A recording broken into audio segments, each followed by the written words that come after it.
আসার সাথে সাথে ছাঞ্চে পড়ে একটা ছেলে আমাকে প্রশ্ন করেছে বেদ থেকে, বলছে বেদে নেই, পুরাণে নেই মূর্তি পূজার কথা। বাবা, এটা তোমার প্রশ্ন নয়, এই প্রশ্নটা তোমাকে কেউ করেছে তাদের কথা। অর্থাৎ তুমি জীবনে বেদ খুলেও দেখো নাই, যারাও প্রশ্ন করছে ওরাও জীবনে বেদ খুলে দেখে নাই।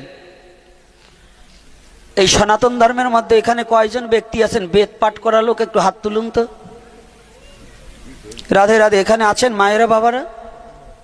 কয়জনের ঘরে বেদ আছে? কয়জনের ঘরে বেদ আছে?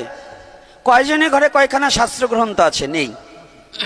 হাতে গোনা এখন ইদানিং চলছে শ্রীমদ্ ভগবত গীতা, ভাগবত আর চৈতন্য চরিতামৃত, এই তিনখানার অতিরিক্ত কোনো গ্রন্থ অনেকের ঘরেই নেই।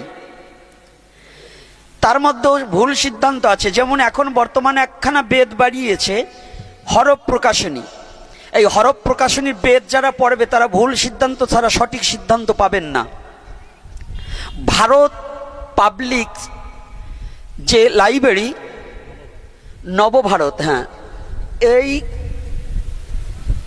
এইটার প্রেস ছাড়া গ্রহণ করা যাবে না। কেন? অনেক অহিন্দু হিন্দুদেরকে আশ্রয় করিয়ে বেদের ভাষ্যকে পরিবর্তন করে প্রকাশ করছে। এটা হরফ প্রকাশনী, যেটা সনাতন ধর্মের কোনো গ্রন্থই হরফ প্রকাশনীর হলে সেটাকে গ্রহণ করা যাবে না। এটাকে আমি দেখেছি এবং অন্য অনেক পাঠকগণ দেখেছে। ভুল সিদ্ধান্ত মেনে নেওয়া যাবে না। তো তুমি বাবা যখন আমাকে প্রশ্ন করছো, ওখানেও বলছি এখনো বলছি, আমরা গ্রন্থ দেখে প্রশ্ন করি না। হুটহাট প্রশ্ন করলে উত্তর দেওয়া যাবে না। কেন যাবে না? বেদের উদ্ধৃত দিলে পরে তার বেদ পড়ে আসতে হবে। যদি পুরাণের উদ্ধৃত দিতে হয় তাহলে পুরাণ পড়তে হবে, না হলে তার কথা আমি মানব না। অর্থাৎ তুমি আমাকে ঠকাবার জন্য একটা প্রশ্ন করবে, এটা আমি গ্রহণ করব না। তাহলে কি মূর্তি পূজা নেই? এটা তোমাকে কে শিক্ষা দিয়েছে? সনাতন ধর্মে মূর্তি পূজাও আছে। সনাতন ধর্ম ছোট ধর্ম নয়। সনাতন ধর্মে সাকারও আছে, নিরাকারও আছে।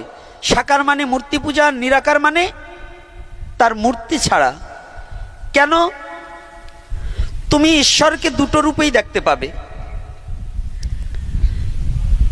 তোমার স্ত্রীকে তুমি যেভাবে ভোগ করছো তোমার স্ত্রীর রূপে, ওই স্ত্রী কারো মেয়ে।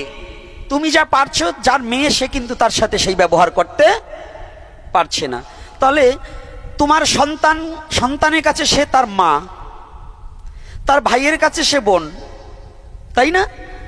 তাহলে তোমার একটা স্ত্রী যদি এতগুলো সম্পর্ক হয়, তোমার কাছে তোমার স্ত্রী, তোমার শ্বশুরের কাছে তার মেয়ে, তোমার ছেলের কাছে সে তোমার মা, তোমার বোনের কাছে সে তোমার ভাই বউ, নাকি না? মিথ্যা বলছি মা? তোমার বাবার কাছে তার পুত্রবধূ। তো তোমার স্ত্রী যদি এতগুলো অধিকার অর্জন করতে পারে, আমার সনাতন ধর্ম তো এতটুক নয়, আমার ভগবান কি বহু রূপে দাঁড়াতে পারে না? তোমার আগে জানতে হবে ঈশ্বর সর্বশক্তিমান। লেখাছো কিনা? কি আমাদের লেখা থাকে কিনা? ঈশ্বর তা যদি সর্বশক্তিমান হয়, মূর্তির মধ্যে ঈশ্বর যেতে পারে না? যদি না পারে তাহলে তোমার ঈশ্বরের ওই যোগ্যতা নাই, তাহলে সর্বশক্তিমান না। কি কথাটা বোঝা গেছে? আমি পূর্বে বলেছিলাম বিশ্বাস বিশ্বাস বিশ্বাস, আপনার প্রতি বিশ্বাস। আপনার প্রতি বিশ্বাস না আসিলে ঈশ্বরের প্রতি বিশ্বাস আসে না। তাহলে তোমার প্রতি যদি বিশ্বাস না থাকে তাহলে তোমার ঈশ্বরের বিশ্বাস তোমার মতো পশুর দরকার করে না, ও ছাগল ভেড়াদের দরকার। ছাগলে কি না খায় আর পাগলে কি না কয়? ওই যারা সনাতন ধর্মে জন্মগ্রহণ করে ধর্মকে কলুষিত করার জন্য বিভিন্ন ভগবানের প্রতি দোষারোপ করে, ওই ছাগলের তো ওরা খারাপ। ছাগলে দুটো জিনিস খায় না, বলেন তো কি? ঘুষ আর সুদ খায় না, ওরা তাও খায়। আর পাগলে কি না কয়? ওরা পাগলের চেয়েও খারাপ। পাগলে মিথ্যে কথা বলে না, ওর মন মতো কথা বলে। তো যারা সনাতন ধর্মে জন্মগ্রহণ করে সনাতন ধর্মের দোষ দেখার জন্য বসে থাকে, ওরা ওই পাগল ছাগলের চেয়েও খারাপ। ওদের সঙ্গ করাও যাবে না, সাবধান থাকবে। ওদের সঙ্গ করা যাবে না। কেন যাবে না? ঈশ্বর কি সর্বশক্তিমান? তাহলে ঈশ্বর এই পাথরের মধ্যেও থাকতে পারে, পারে কি না? তাহলে আমাদের শ্রীমদ্ ভগবদ গীতায় দ্বাদশ অধ্যায় ভক্তি যোগে দেখবেন আমাদের বিশ্ববরেন্দ্রজন শ্রীল অভয়চরণ ভক্তিবেদান্ত প্রভুপাদ, যিনি ইস্কনের প্রতিষ্ঠাতা, যিনি ভক্তি সিদ্ধান্ত সরস্বতী ঠাকুরের কৃপাশ্রিত, ইনি যে গীতার ভাষ্য করেছে, গীতার 700 শ্লোক ঠিক রেখেছে, কিন্তু যে যতটুকু সাধনা করেছে ওইটার আলোচনাটাকে দীর্ঘায়ু করেছে। 700 শ্লোককে কখনো নষ্ট করেনি। ইস্কনের গীতা পড়া যাবে না, অমকের গীতা পড়ো, অমকের গীতা পড়া যাবে না, অমকের গীতার পড়ো। ওই শয়তানগুলো জানেই না যে গীতার মেন 700 শ্লোক এক। 700 শ্লোকের কোনো তাৎপর্য আলাদা হয়নি, ব্যাখ্যা এক।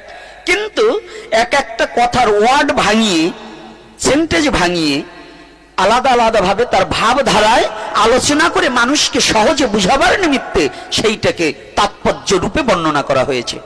এজন্য পড়া যাবে না তা নয়। তাই এই অভয়চরণ ভক্তিবেদান্ত প্রভুপাদের গীতার মধ্যে দেখবেন ভক্তি কোন যোগ, দ্বাদশ অধ্যায় কোন যোগ? ভক্তি যোগ। সেখানে সবিশেষবাদী আর নির্বিশেষবাদীর আলোচনা দেওয়া আছে, আছে কি না? ইস্কনে সেই বাবারা আসছে, হ্যাঁ আছে, তাই না? থাকলে তো বলবেন, না থাকলে না বলবে, আবার কোনটা বলে কোনটা দোষী হব, দোষী হব না। আপনারা যারা অভয়চরণ ভক্তিবেদান্ত প্রভুপাদের গীতা পড়েছেন, আছে কি না? কথা বলতে হবে, এখন কথা বলে না, আস্তে না, জিজ্ঞাসা করবো না কেন? এত এত কিছু হবে আর সনাতন ধর্মে দু একটা কথা বলতে পারবে না, মৌন থাকবে, জানবে না কেন? যারা জীবন যৌবন সমস্ত কিছু দান করে দিলেন আমাদের জন্য, তাদের কথাটাকে আমরা স্মরণ করবো না, তাহলে অকৃতজ্ঞ আমি? আর অকৃতজ্ঞর কোনো ভালো কিছু হয় না, ভালো কিছু পেতে পারে না। এদের মতো মহাপুরুষরা আমাদের জন্য কত কিছু কষ্ট করেছে না, কিছু দিয়েছে না, তো তাদের স্মরণ করতে হবে না? কি করা কর্তব্য কিনা? তাহলে এখানে অভয়চরণ ভক্তিবেদান্ত প্রভুপাদের গীতাটা পড়ে দেখবেন। গীতা সাধক সঞ্জীবনী স্বামী রামসুখ দাসের লেখা পড়ে দেখবেন। আর আত্মতত্ত্ব উপলব্ধি করতে হলে গীতা সুরধ্বনি প্রণীত সুরধ্বনি গীতা পড়ে দেখবেন। আর যদি আগের গীতা পড়তে চান তাহলে জগদীশচন্দ্র ঘোষের গীতা। ওনাদের গীতা না, গীতা ভগবানের, কিন্তু ওনারা মানুষকে সঠিক পথে নেওয়ার জন্য সংস্কৃতকে বাংলায় তাৎপর্য করে বুঝিয়ে দেওয়ার জন্য ওনারা রাইটার হিসাবে প্রকাশ করেছে। গীতা কিন্তু ওনাদের নয়, গীতা কোনো মানবে লেখেনি।